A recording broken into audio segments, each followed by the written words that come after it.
अखन अहाँ सब सुन रहल छी अंचल म्यूजिक की शानदार प्रस्तुति।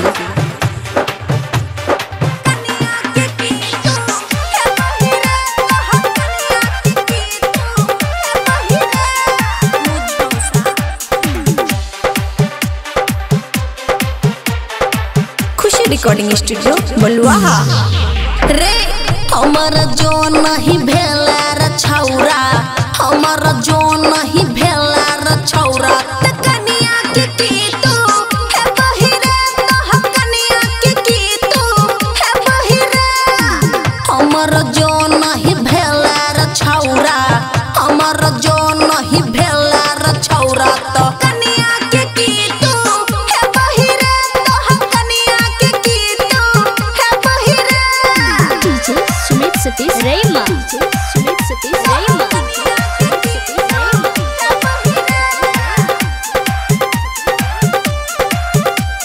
खुशी रिकॉर्डिंग स्टूडियो बलुआहा। हेरो भरल जवानी मठन का गिरतौ, नहीं नीक तोरा है तौरे।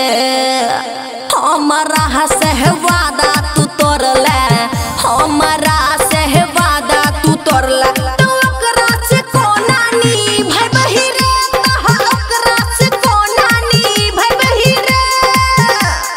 डीजे सुमित सतीश रैमा, सुमित सतीश रैमा।